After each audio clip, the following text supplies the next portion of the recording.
HarperCollins presents The Antlered King by Marianne Gordon. Read by Kristin Atherton. Chapter 1.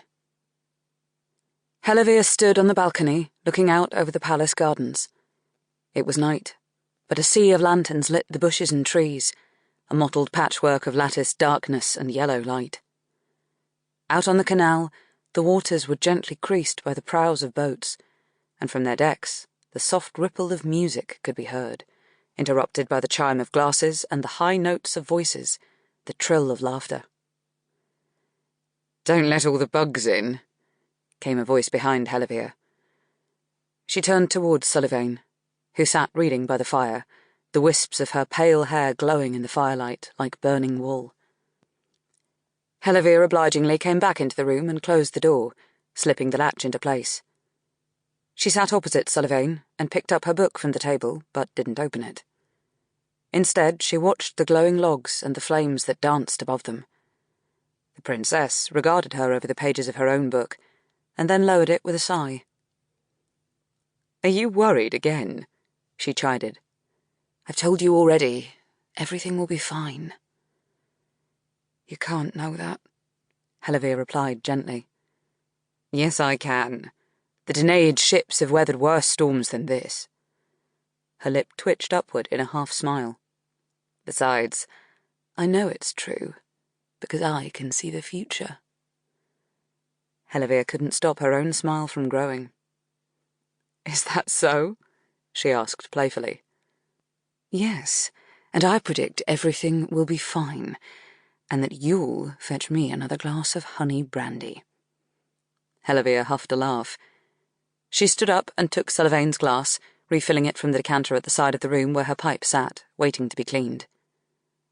"See?" the princess said as Hellevir handed over her drink, Sullivain's cool fingertips brushing hers. "Clairvoyant." "Uncanny." "I think, when we open up the new vineyard, that's what I'll call the wine. Clairvoyant. As long as buyers don't think it really grants them powers." "Won't you have a glass?" "No. I want to think." "You're so serious. When you brood, you look like you're trying to solve the problems of the world." She pouted. "Why are you so serious?" "One of us has to be," Hellevir said, looking down at the 5 fingers of her left hand. "Although aren't worries supposed to fade in dreams?" Hellevir awoke abruptly, with the sensation that she had just tripped and was about to land on her face. She emerged groggily from her tent, then sat down in its doorway with a huff. Her horse, Dune, turned his heavy head to regard her, ear flicking. It was just before dawn, the air cool and sweet-smelling, and the birds making a din around her.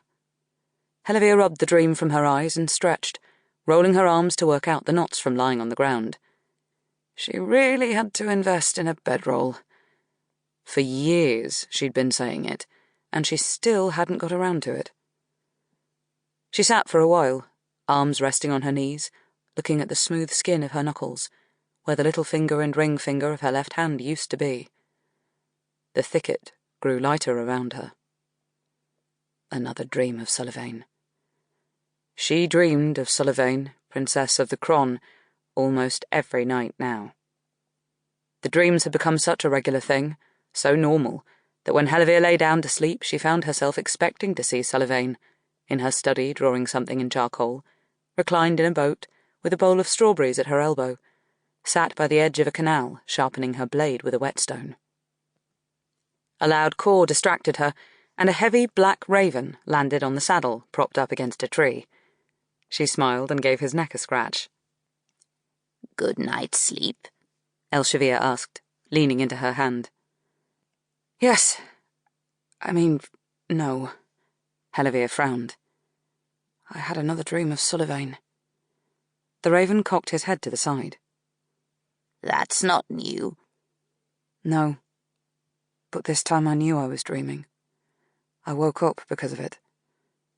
She got to her feet stiffly, leaning heavily on the tree trunk. "It felt so real. Like I was..." Sample complete. Ready to continue?